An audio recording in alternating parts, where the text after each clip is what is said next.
ایک مرتبہ آپ بکریاں چرا رہے تھے، یہودی گزرے تو وہ کہنے لگے یہ بچہ کون ہے؟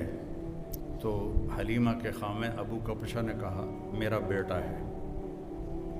کہنے لگے اگر تم کہتے نا کہ اس کا باپ مر چکا ہے تو ہم اسے یہیں قتل کر دیتے، یہ آنے والے وقت کا نبی ہے۔ 12 سال کی عمر میں حضرت ابو طالب آپ کو لے کر تجارت کے لیے گئے تو زرقا ایک جگہ ہے، میں وہاں گیا ہوں، وہاں ایک راہب تھا بحیرہ۔ جب وہ اس نے قافلے کو دیکھا تو کہنے لگا تمہارا سردار کون ہے؟ ان کا یہ ہے۔ کہا آپ کی کل دعوت ہے۔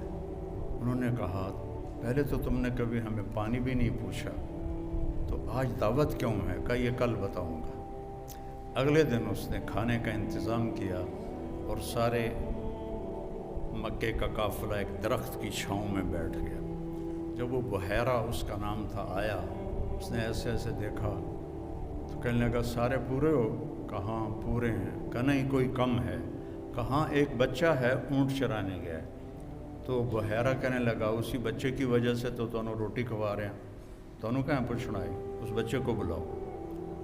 تو پھر ایک آدمی گیا آپ کو لینے، جب آپ تشریف لائے تو چھاؤں ساری کور ہو چکی تھی، سارے لوگ چھاؤں میں بیٹھ چکے تھے، آپ کے لیے چھاؤں میں جگہ نہیں تھی۔ دھوپ میں جو ہی بیٹھے تو درخت کی شاخوں نے آگے بڑھ کر آپ کے اوپر سایہ کر دیا۔ تو وہ بحیرہ یہ دیکھ رہا تھا، تو پھر وہ آیا اور آپ کو کھڑا کیا، کہنے لگا یہ کس کا بیٹا ہے؟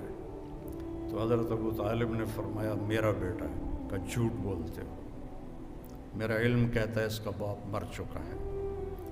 تو فرمانے لگے ٹھیک کہتے ہو، یہ میرے بھائی کا بیٹا ہے لیکن مجھے اپنے بیٹوں سے عزیز ہے۔ پھر اس نے آپ کی کمر سے کپڑا ہٹایا تو مہر نبوت تھی۔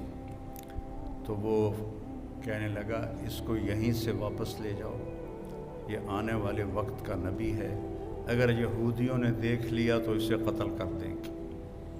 تو ابو طالب نے وہیں اپنا سامان بیچا، شام بھی نہیں گئے اور وہاں سے واپس چلے گئے۔ ایک دفعہ حضرت عمر رضی اللہ تعالیٰ عنہ تجارت کے لیے شام گئے تو وہاں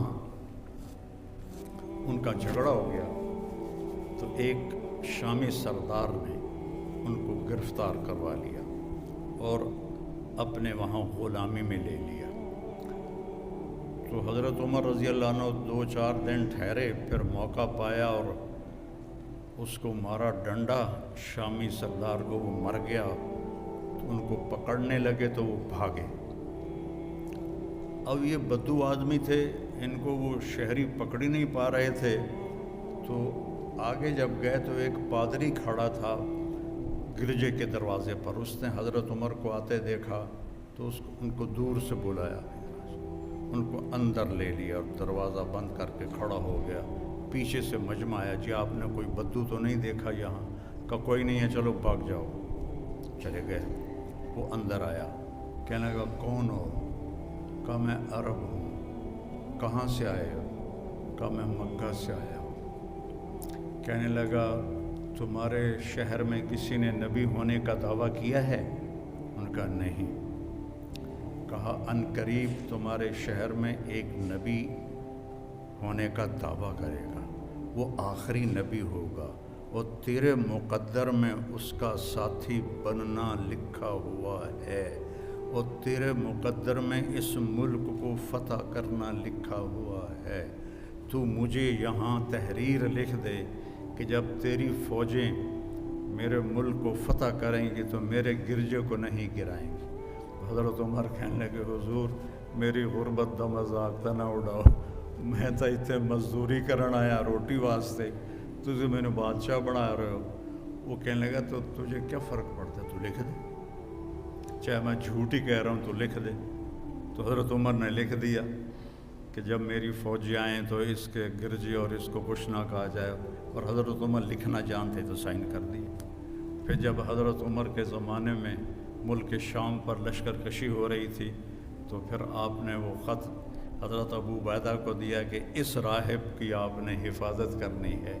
اتنا پہلے آپ کی آمد کی نشانیاں ظاہر ہونا شروع ہو چکی تھیں۔